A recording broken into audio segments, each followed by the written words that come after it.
Vamos a iniciar entonces ahora a mirar cómo resolver sistemas lineales usando los métodos iterativos. Entonces, en este caso, pues los métodos directos que habíamos visto en los videos anteriores era el método de Gauss-Jordan, aunque hay otros métodos como el método de la inversa, el método de regla de Kramer, etcétera. Pero nosotros en este curso nos estamos centrando solo en un método. En este caso también de los métodos iterativos, también hay varios métodos, como son el método de Jacobi, el método de Gauss-Seidel, el método de relajación, bueno, otros métodos más. En esta sección nosotros vamos a estudiar, primero vamos a desarrollar la parte matemática, en qué consiste el método de Jacobi. Y después hacemos la implementación computacional en MATLAB. Entonces, los métodos iterativos se pueden aplicar a cualquier sistema lineal.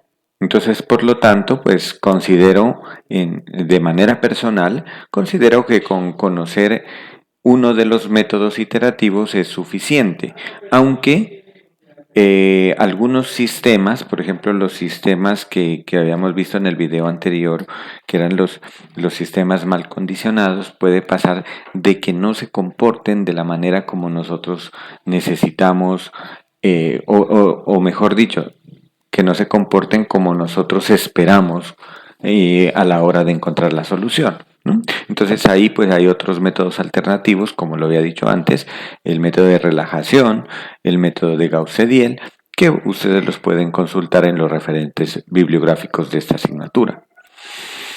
Muy bien, vamos entonces a mirar en qué consiste el método de Gauss-Jacobi, perdón, el método de Jacobi. Entonces, lo que vamos a hacer es reescribir este sistema a x igual a b como un método iterativo. Entonces noten que es como una iteración de punto fijo, que sería de la forma x igual a g de x. Entonces nosotros tenemos que identificar quién va a ser nuestra función g de x para este sistema ax igual a b. En este caso, coloco una X mayúscula es porque ese X es un vector en Rn, es decir, tiene n componentes x u i, x1, x2, x3 hasta x u n. Y si nosotros tomamos una condición inicial para encontrar la solución de ese sistema, recuerden que este sistema, como A es una matriz cuadrada y el determinante es diferente de cero, ese sistema tiene una única solución. Entonces, por lo tanto, la condición inicial la puedo tomar en cualquier lugar. Entonces, este no es un sistema local, un método local, como lo habíamos visto en las ecuaciones no lineales, sino que este ya es a nivel global, es decir, que la condición inicial la puedo tomar en cualquier parte y si el método es convergente, pues va a ser convergente hacia la única solución que tiene ese sistema lineal. Entonces, ¿en qué consiste? Consiste en que nosotros tenemos del sistema ax igual a b, tenemos las x sub i variables. Y entonces lo que voy a hacer es despejar de la ecuación 1 la variable x1, de la ecuación 2 la variable x2, de la ecuación 3 la variable x3 y así sucesivamente hasta que llegue a la última ecuación n y voy a despejar de ahí la variable xn. Entonces, pero, ¿qué tengo que tener en cuenta para poder despejar eso?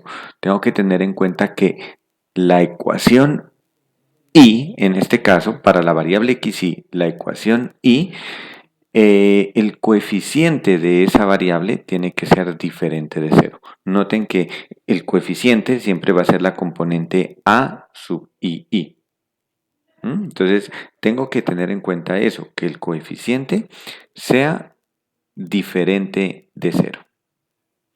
Entonces, voy a ejemplificar primero, por ejemplo, para un sistema 2x2 y luego escribimos la generalización, ¿no? Por ejemplo, digamos que nosotros tenemos el sistema 2 por 2, que sería a sub 1, 1 por x sub 1 más a sub 1, 2 por x sub 2 igual a b sub 1. Y la segunda sería a sub 2, 1 por x1 más a sub 2, 2 por x2 igual a b sub 2. Este sería un sistema 2 por 2. Tengan en cuenta que la matriz A, en este caso, es la matriz de coeficientes a sub 1, 1, a sub 1, 2, a sub 2, 1, a sub 2, 2. Y lo que tengo que tener presente es que esta diagonal de la matriz sea distinta de cero. Eso es lo que me está diciendo la teoría, que los A sub I sean diferentes de cero, es decir, los de la diagonal principal.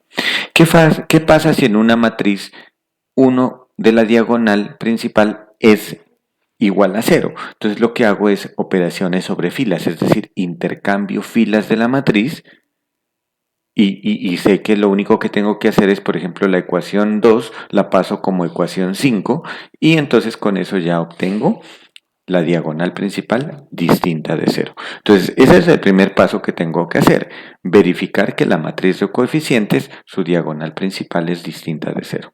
Entonces, si es distinta de cero, entonces lo que voy a hacer es, por ejemplo, de la primera ecuación voy a despejar x1. Entonces, ecuación 1, despejo x1. De la ecuación 2, despejo x2. De la ecuación 3, despejo x3. Y así sucesivamente. Entonces, noten que al despejar x1 de la primera ecuación me queda b1 menos a12 por x2 y todo dividido entre a sub 1, 1. Y como estamos diciendo que a sub 1, 1 sea distinto de 0, pues x1 va a estar siempre bien definido. Que esto lo podemos escribir como 1 sobre a1, 1 factor de b1 menos a sub 1, 2 por x sub 2. Y si nosotros hacemos el mismo procedimiento para despejar x2 de la segunda ecuación, voy a obtener 1 sobre a22 factor de b2 menos a sub 2, perdón, menos a sub 2, 1 por x1. ¿Sí? Entonces,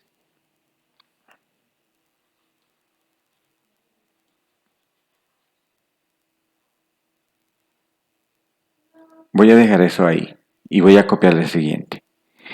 Entonces, para el sistema A por X igual a B, donde la matriz A sea A sub 1, 1, A sub 1, 2, A sub 1, N, A sub 2, 1, A sub 2, 2, A sub 2, N. Por aquí la voy a colocar la fila I, que entonces esta sería A sub I1, puntos suspensivos, por aquí estaría A sub I, puntos suspensivos, y acá estaría A sub IN, y al final va a estar la última, que sería A sub N1, A sub N2, puntos suspensivos, A sub NN. Entonces digamos que tengo esta matriz A.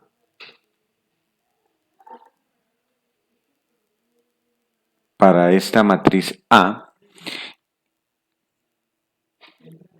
y para la matriz B, que sería una matriz columna que tiene B sub 1, B sub 2, B sub N, tenemos que, y entonces necesito construir cuánto me quedaría. Voy a dejar solamente esta para que ustedes la vean. Entonces necesito construir cuánto es el valor de x sub y. Entonces, para encontrar este x sub y, lo que tengo que hacer es centrarme aquí en la ecuación y, cuyos coeficientes de x1, x2 hasta x sub n son estos que acabo de señalar y están igualados toda esa combinación a b sub i. Y de ahí tengo que despejar x sub i.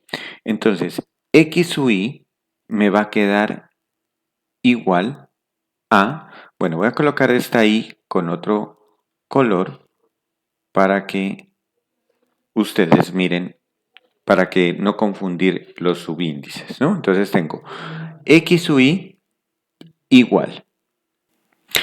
Este nos quedaría entonces el resultado. Noten que aquí en esta parte, tengo que hacer el salto de i menos 1 hasta i más 1.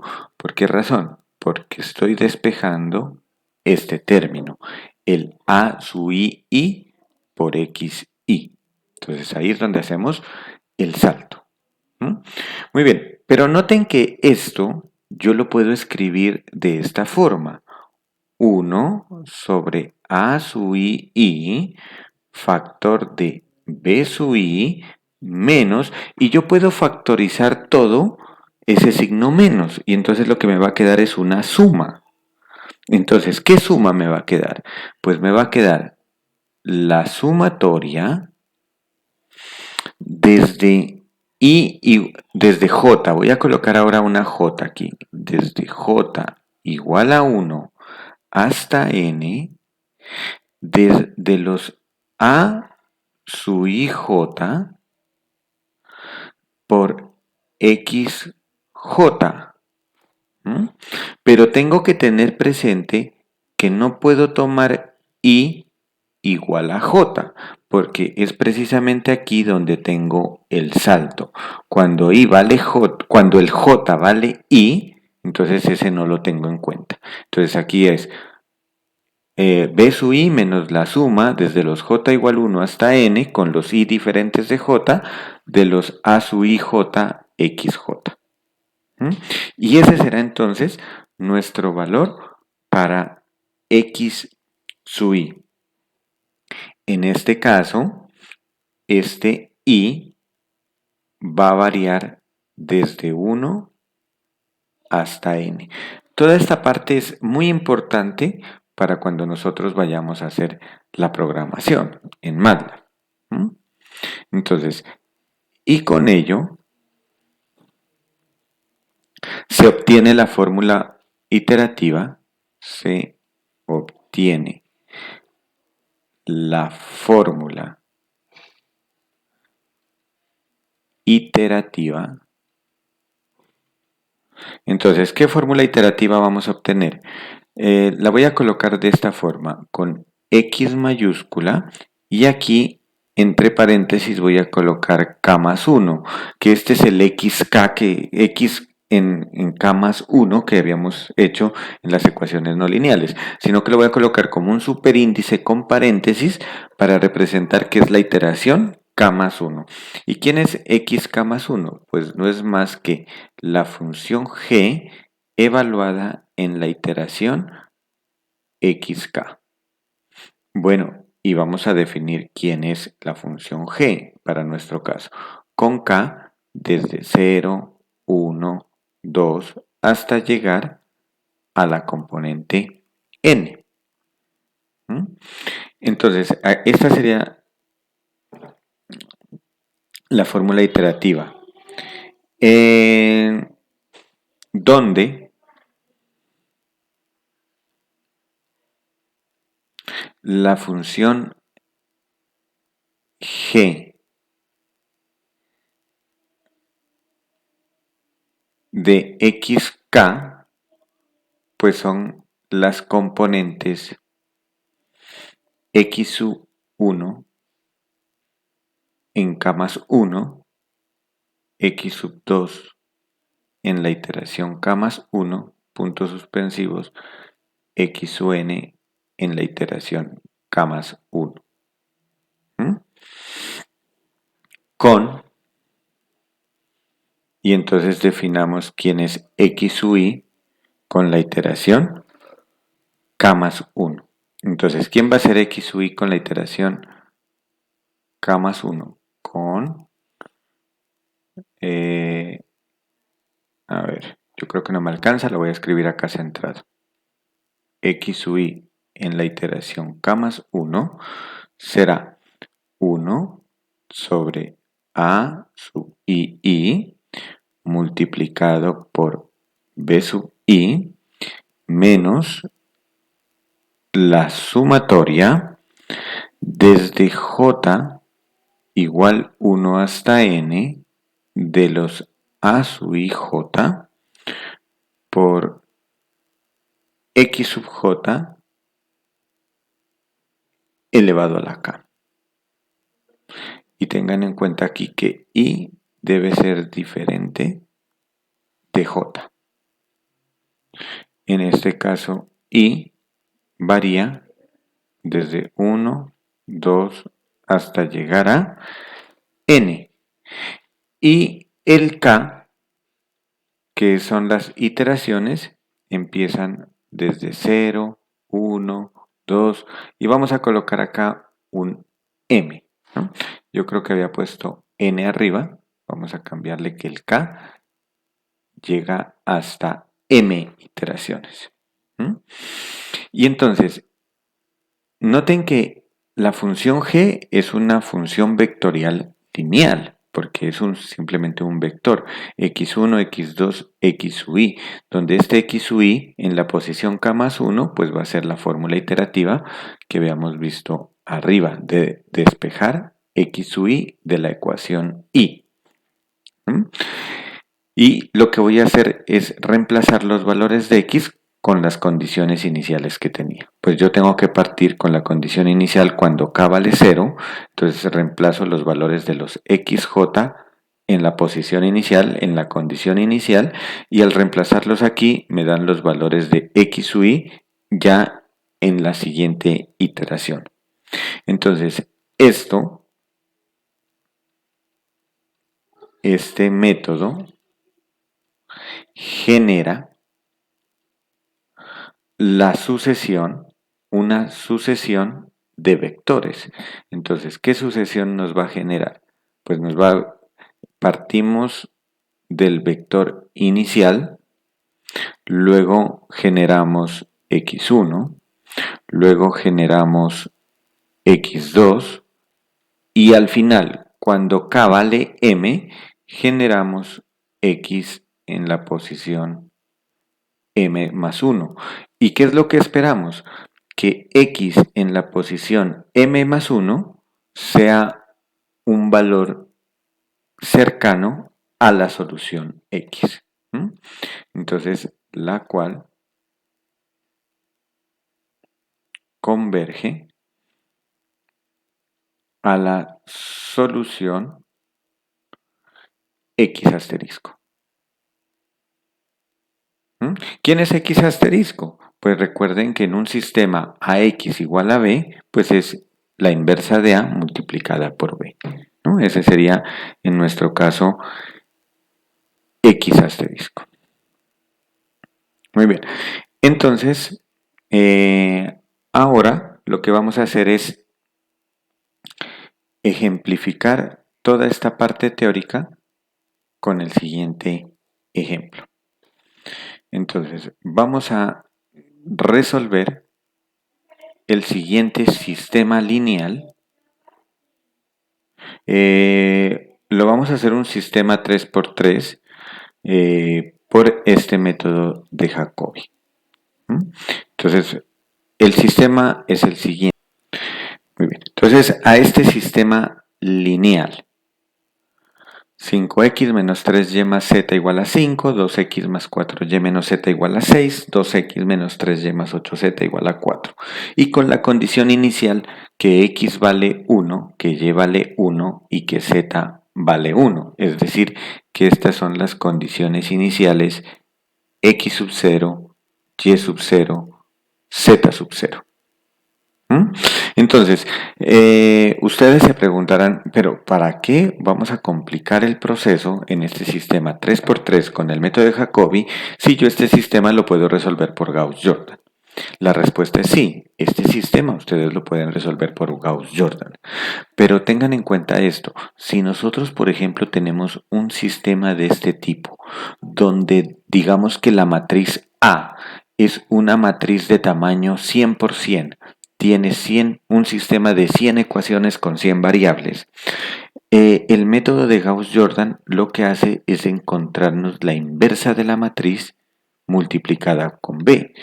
Y recordemos, o la regla de Kramer también, los métodos directos lo que hacen es eso, eh, con diferentes mecanismos encontrar la inversa de una matriz. Pero ¿qué pasa? Que cuando yo tengo ya matrices de tamaño 100%, el cálculo de la inversa de una matriz es un cálculo extremadamente extenso a nivel computacional. Hay mucho costo computacional. En cambio, si nosotros utilizamos el método de Jacobi, miren que lo único que está haciendo este método de Jacobi no es hacer operatoria algebraica para hallar inversa de una matriz, sino simplemente lo que hace es unas sumas y una división.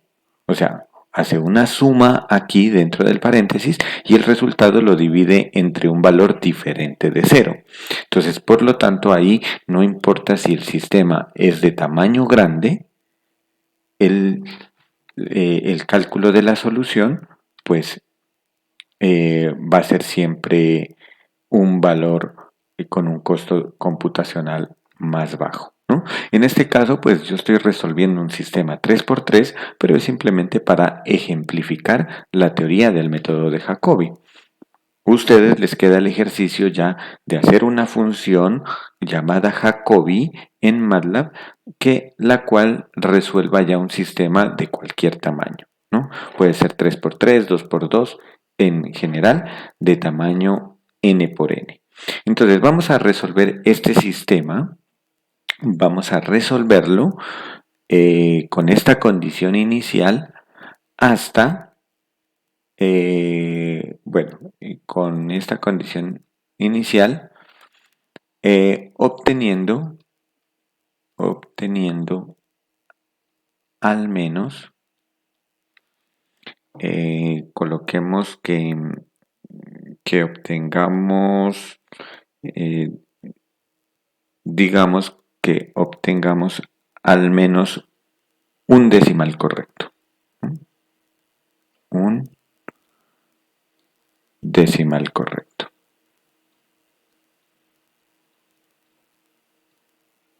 Ahora, ¿cómo vamos a regresarnos un poquito antes de empezar con el ejemplo de que cómo generamos el error? ¿No?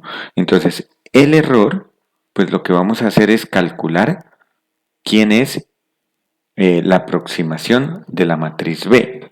Entonces, nosotros lo que vamos a hacer es, para definir el error, voy a colocar aquí, ¿no? Para definir el error, entonces, lo que vamos a hacer es multiplicar la matriz A por la última iteración, que en este caso sería X en M más 1. Y a eso digamos que nos da un valor de B aproximado, que lo voy a llamar B moñito. ¿Mm? Y entonces, coma, vamos a considerar el error como el valor absoluto. En este caso vamos a tomar los valores absolutos, ¿no? No voy a colocar esto porque esto me va a representar como determinante y no es determinante. Voy a colocar simplemente abs, valor absoluto, el valor absoluto de el valor aproximado menos el valor exacto o valor exacto menos valor aproximado, no hay problema, ¿sí? Y lo que hacemos es que el error, coma, el error, entonces llamémoslo aquí eh, error absoluto, va a ser el el máximo, vamos a tomar el máximo, porque por ejemplo, si es un sistema 3x3, este va a tener 3 componentes. Si es un sistema n por n, tendrá n componentes. De esas n componentes vamos a obtener el mayor valor, el máximo de E, ¿no? El máximo de este vector E. Entonces, y ese máximo de ese vector E es lo que lo vamos a llamar el error absoluto. Y este tenemos que tener en cuenta que debe ser menor o igual a 0.5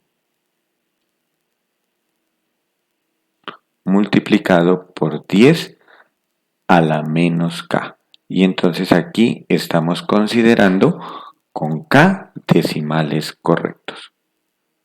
K decimales correctos. Voy a colocar aquí un R en lugar de K, por lo que nosotros arriba habíamos tomado ya ese símbolo K para definir las iteraciones. Entonces aquí, en este caso, esa va a ser la forma como vamos a definir el error para este sistema. Lo que hago es calcular en la última iteración, calculo cuánto me da A por X, que es el B, y ese B lo comparo con el B del sistema. Y entonces esto me va a dar un vector y a ese vector en su valor absoluto, es decir, todas las componentes positivas, voy a calcular la más grande que haya.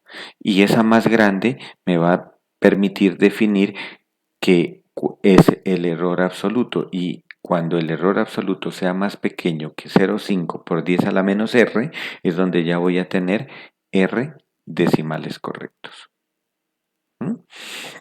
En la aproximación. Entonces aquí lo que me está diciendo es al menos, ¿no? Al menos R decimales correctos. Entonces, obteniendo al menos un decimal correcto, ¿qué significa?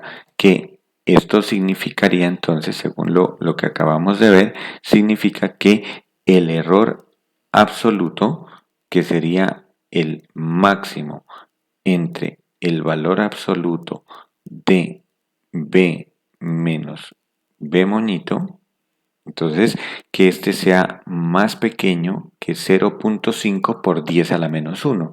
Pero 0.5 por 10 a la menos 1 es 0.05. Entonces, cuando yo ya tenga este error absoluto más pequeño que este número, entonces ahí me voy a detener e imprimo quién es la solución. Muy bien, entonces antes de iniciar con MATLAB, pues vamos a mirar la fórmula iterativa. Entonces la fórmula iterativa, ¿quién es? X en la posición K más 1 es el G evaluado en XK.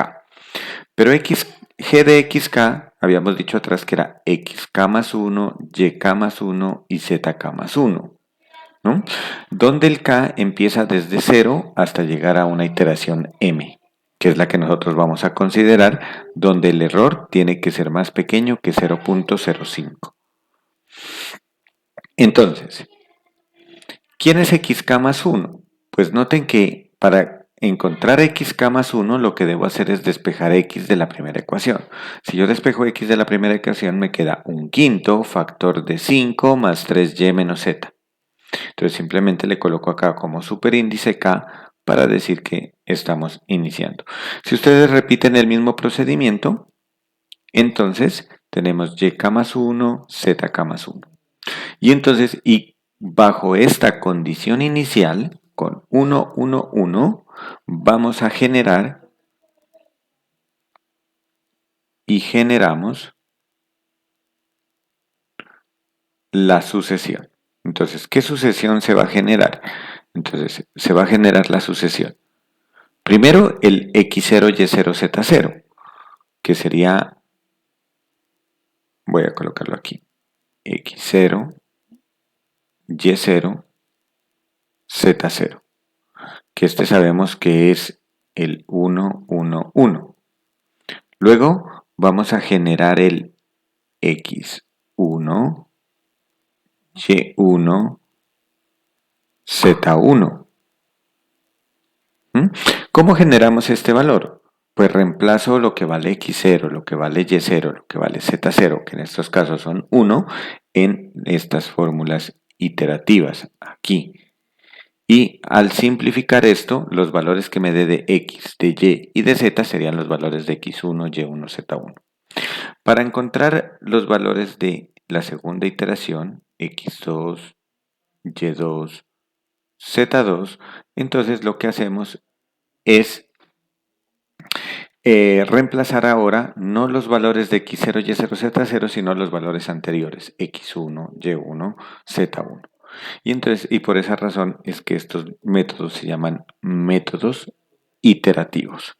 Entonces, vamos a vamos a pasar ahora a MATLAB. Entonces, acá en MATLAB, lo que vamos a hacer es definir. Ustedes recuerden que pues como ejercicio está formar una función Jacobi, ¿no? Como ejercicio tienen formar una función que me va a botar la solución, me va a botar el error absoluto y me va a botar una tabla de resultados con el nombre Jacobi. Y como variables de entrada tenemos que darle la matriz de coeficientes A, la matriz de resultados B y la condición inicial que la voy a llamar x0. ¿Sí? Entonces eso es lo que tengo que darle y él me bota, perdón, aquí está mal escrito, es function, y él me bota entonces esas tres variables, S, solución, EA, error absoluto, y T, que sería esa tabla. Bueno, entonces nosotros vamos a hacerlo como un script. Entonces lo primero que tengo que hacer es escribir quién es en nuestro caso la matriz A. Entonces en nuestro caso la matriz A sería, en la primera fila es 5 menos 3, 1. 5 menos 3, 1. En la segunda fila es 2, 4 menos 1. 2, 4 menos 1. Y en la tercera fila es 2 menos 3, 8. Y también necesito la matriz B como columna. Entonces, como columna sería la primera fila es 5, la segunda fila es 6 y la tercera fila es 4. Entonces ya tengo la matriz A y B. Ahora, necesito también la condición inicial. Entonces voy a colocarle aquí condición inicial. Entonces la condición inicial voy a llamarla a la matriz X0. Entonces esa matriz X0 va a ser una matriz columna. Entonces esa matriz columna será 1, 1, 1. 1, punto y coma, 1, punto y coma, 1. Entonces ya tengo esas tres cosas. Ahora, recordemos entonces que quién era la variable x. Entonces voy a sacar x1. Entonces x1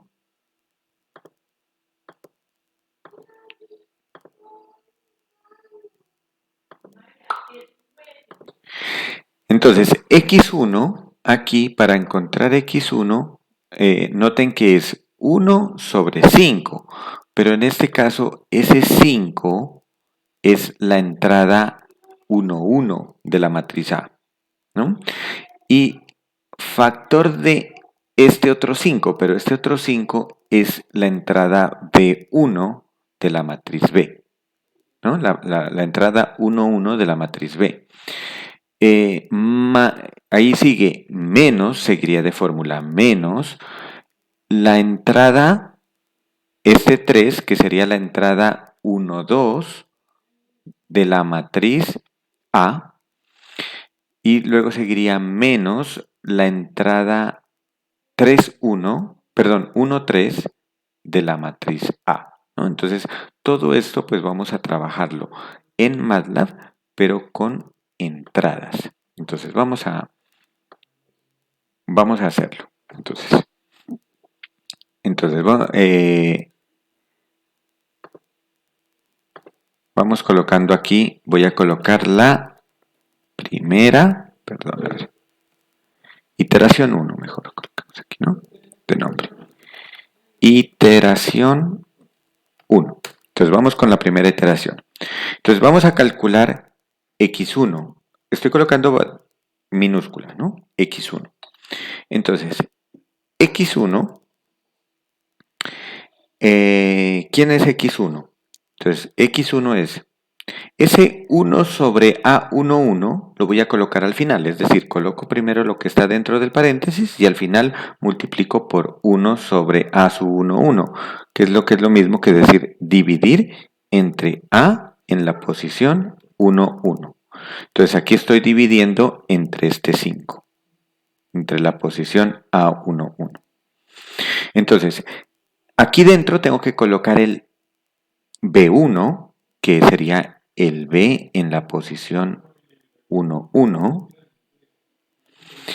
menos, luego sigue, ¿qué tengo que hacer? Como despejé esta primera, tengo que restar esta y esta, multiplicado por las variables.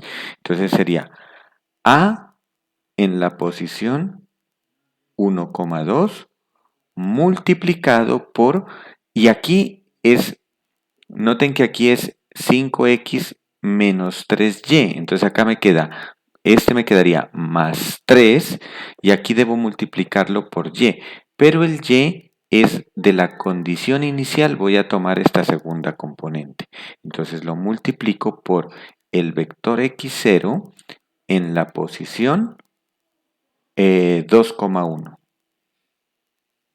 ¿Mm? Ahora, bueno, yo creo que no es necesario cuando tenemos una un vector, por ejemplo, en este caso, lo voy a escribir aquí en la ventana de comandos para explicarles.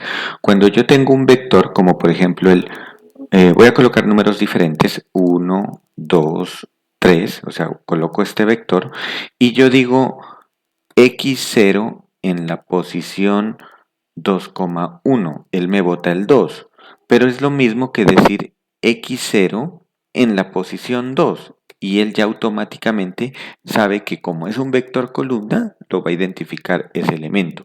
Entonces ya no es necesario colocarle este coma aquí, coma 1, que eso de pronto la notación hace verla más extensa. Entonces le voy a colocar simplemente x0 en la posición 2. Lo mismo pasaría con este b.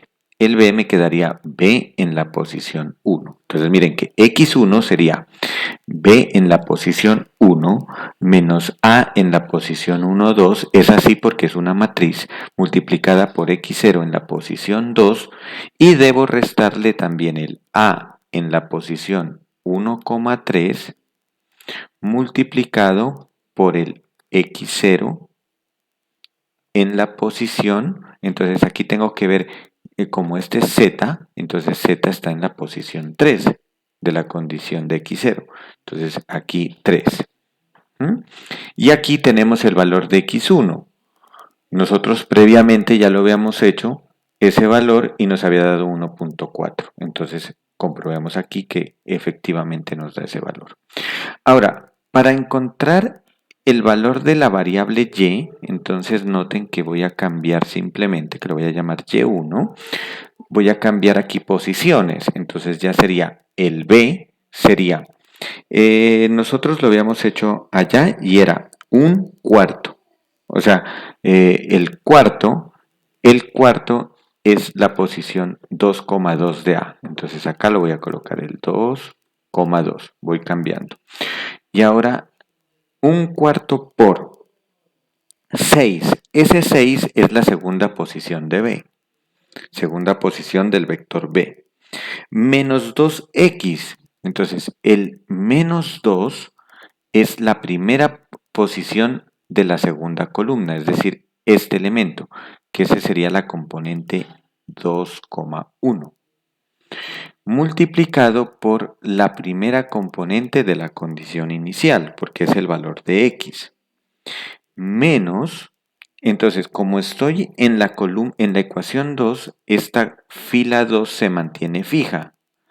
Y como estoy calculando el valor de y que está en la segunda posición, aquí es el salto. De 1 pasaría a 3. Y esto está multiplicado por z. Entonces, noten que aquí ya va quedando como una relación. Miren, este 2 que está de la matriz A es el mismo 2 que está aquí. Miren, el 1 que está aquí va a quedar acá. El 3 que está aquí va quedando aquí. El 3 se va manteniendo fijo acá. Vamos a comprobar los valores que me vayan dando. Vamos a comprobar y me sale que x1 vale 1,4 y y1 vale 1,25. Vamos a colocar ahora el valor de z1. Entonces el valor de z1 sería, aquí corro a b3, entonces aquí cambio, entonces miren que este 1 que estaba en el b es el 1 que aparece aquí. Miren, el 2 que aparece en este b es el 2 que aparece aquí, es el 2 que aparece acá y es el 2 que se mantiene acá. Entonces, por lo tanto, si aquí estoy con b3, aquí debe ir el 3, acá en este a también debe ir el 3 y en el a de acá debe ir el 3, 3. Recuerden que este es a y i. Ahora, el otro cambio que habíamos hecho, la posición. Entonces, como estoy con la variable z, que es la posición 3, tengo que alternar entre posición 1 y posición 2. Entonces, la primera es posición 1, 1 y posición 2 y 2. Entonces, esos son los cambios que tengo que hacer. Y con eso ya tengo la primera iteración. Entonces aquí tengo ya los valores de la primera iteración, los valores para x, para y para z. Entonces, ahora, ¿qué tengo que hacer? Lo que tengo que hacer es calcular el error. Entonces habíamos dicho que, bueno, voy a colocar entonces ahora que la iteración 1. Entonces, ¿quién es la iteración 1? La iteración 1 es x1, punto y coma, y1, punto y coma, z1. Entonces noten que aquí me va a salir un vector que me define ya la primera iteración. De esa iteración tengo que calcular el b barra. Entonces esta ya es la primera iteración. Entonces ahora sí voy a calcular el b barra, que lo voy a llamar b barra. Entonces, ¿quién es el b barra? El b barra habíamos dicho que era la aproximación a la solución, pero eso es a multiplicado por esa iteración, a por x1. Miremos a ver cuánto nos da la aproximación ahí. Entonces miren que la aproximación es muy alta, 3, 8, 7, 17, 4, 0, 5. Y a este b barra, para calcular el error absoluto lo habíamos definido como el máximo entre el valor absoluto de ¿quién? Del b inicial que nos daban menos el b barra. Entonces vamos a definir a ver quién es ese. Entonces miren que ese error absoluto es 1,17, es un valor muy grande. Entonces por lo tanto tengo que seguir haciendo iteraciones. Entonces vamos con la siguiente iteración. Me sirve todo esto, voy a copiar. Entonces aquí, segunda iteración, iteración 2.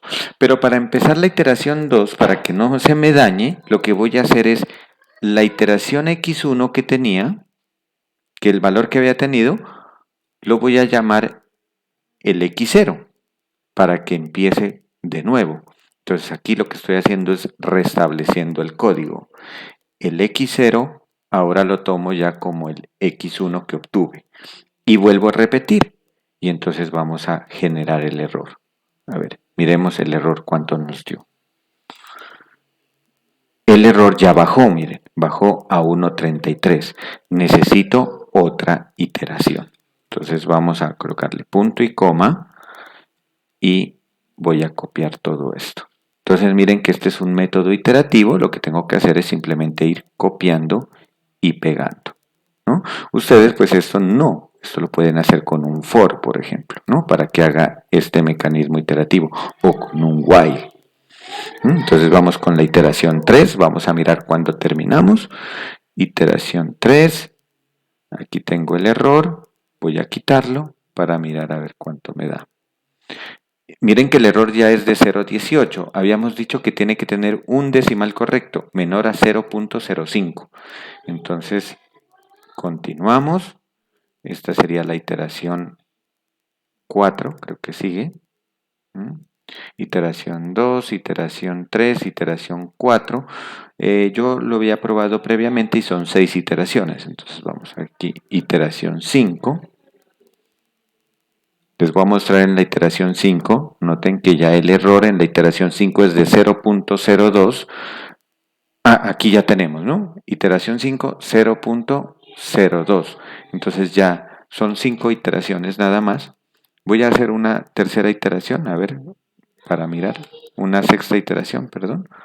Para mirar, iteración 6. Y con la iteración 6 tendríamos que 0.0325. No, necesitamos solo la anterior. Con la anterior ya habíamos terminado. Entonces vamos a definir a ver quién fue la solución. Veamos aquí. Entonces con esto concluimos que la solución del sistema es 1.4422, 0.9059, 0.4793 con un error de 0.02, que ese ya es un valor más pequeño que 0.05, que ya tenemos un decimal correcto. Entonces, al tener un decimal correcto, entonces vamos a concluir con un fprintf. Vamos a imprimir el resultado. Entonces, fprintf y vamos a imprimir. Entonces, la solución del sistema es x igual, y entonces aquí vamos a colocar tipo float solamente con un decimal correcto, y igual porcentaje 1.1 tipo float, z igual porcentaje tipo float. Entonces ahí con un error de porcentaje, vamos a colocarlo como número decimal simplemente con 3 decimales, pongámoslo, con 3 decimales, tipo float, backslash n para que nos cambie de renglón. Entonces las variables que tengo que imprimir son el valor de x, que es el último x1 que calculó en la posición 1. El otro valor es x1 en la posición 2, el valor de y el valor de z es x1 en la posición 3. Y nos falta el error absoluto, que se lo había llamado EA. Entonces vamos a compilar. Y aquí nos dice que la solución del sistema es 1.4 para x, 0.9 para y, 0.5 para z, con un error de 0.029, que es lo que nosotros queríamos obtener.